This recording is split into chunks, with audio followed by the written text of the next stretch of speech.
The history of the PKA AOSF-K Konrad is a tale of tactical necessity and engineering refinement within the SDR. By the late 29th century, the war for Earth between the SDR and the IMA had escalated into a brutal conflict of armoured suits. The SDR's previous suit, the PKA AOSF-G Gustav, was considered technically superior, but it suffered from a critical operational flaw: poor visibility.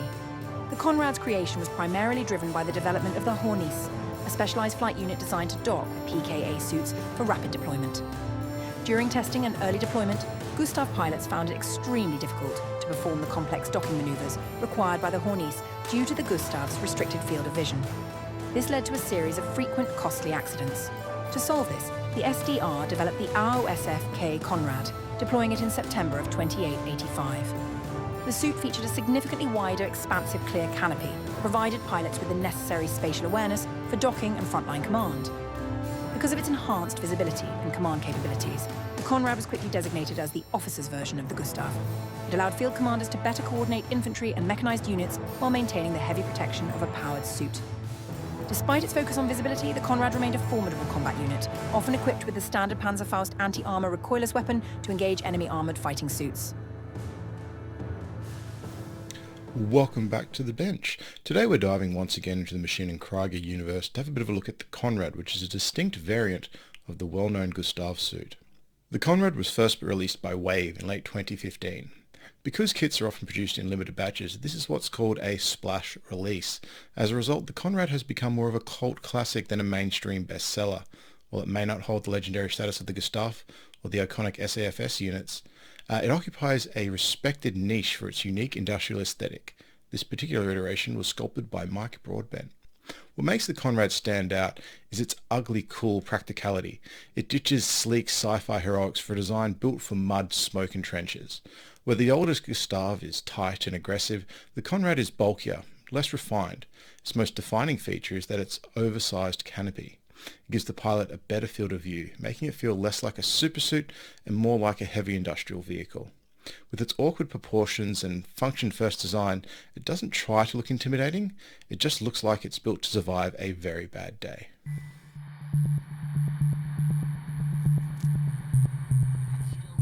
Now let's talk about the build. This kit had some issues. There were some prominent mold lines, flashing between limbs and body, fuzzy or distorted details in many places, metal blobs on a couple of models, as well as actual chunks missing from the casting process. Fixing these requires a bit of elbow grease as well as files, sanding sticks, clippers and filler. You likely already have clippers, and you can find metal files at most hobby shops. In a pinch you can use emery boards as well, but sanding sticks are the most versatile tool here. Now if you don't have any, they are incredibly easy to make. Grab a sheet of sandpaper, secure it to your table, cover the back in PVA glue and attach several popsicle sticks or tongue depressors. Put something heavy on top and then let it dry for about 30 minutes. Once dry, write the grit number on the back of each stick. Then use a sharp blade to cut between the sticks. Clip off the rounded edges and you're done in less than an hour. Bit of a pro tip though, paint the backs different colours so you can identify the grit at a glance.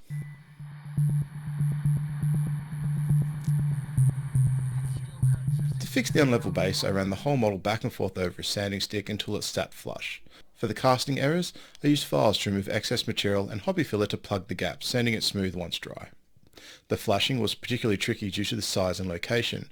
I clipped away what I could and filled the rest. Now a word of advice here, take your time and really think about what you're trying to achieve.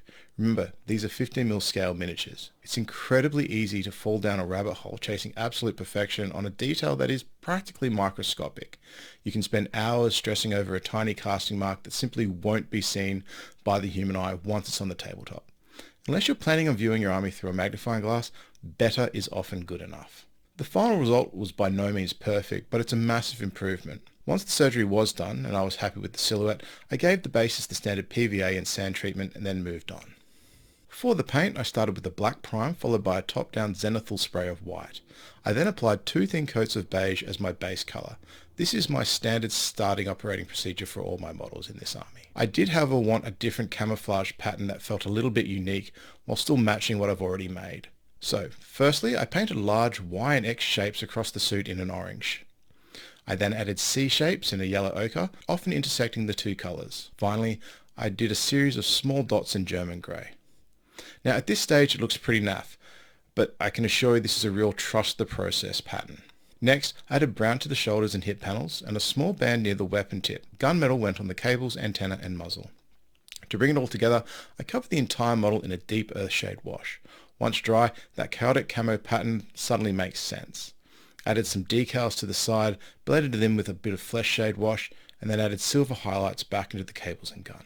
For the visor, I used a base of gold, a flesh shade wash, and a bright gold highlight in the centre.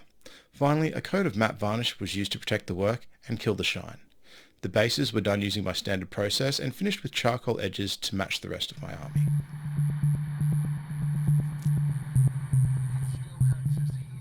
Some final thoughts. Honestly, I wasn't thrilled with the amount of cleanup these required. I'm going to put this down to a bit of a dud casting as my other kits haven't been this rough, but it is unfortunate. The Konrad is a fun figure and you can really see the evolution from the Gustav. In fact, it looks like the sculptor literally added onto the Gustav Master to create this variant. You can even see some of those transitions in the sculpt. While I enjoyed the different camo approach, I'll admit I feel a bit indifferent about the Konrad compared to my new spotter, which was a joy to build. However, on the tabletop, the Konrad does get interesting. They have a higher damage output, 8 compared to Gustav's 6, and better durability, though they do cost more, 44 points compared to 32. I'm saying all this without having actually played the game yet, as I haven't found any players in Perth. Enough talk, let's look at the final results.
Thank you for watching. Hope to see you again soon.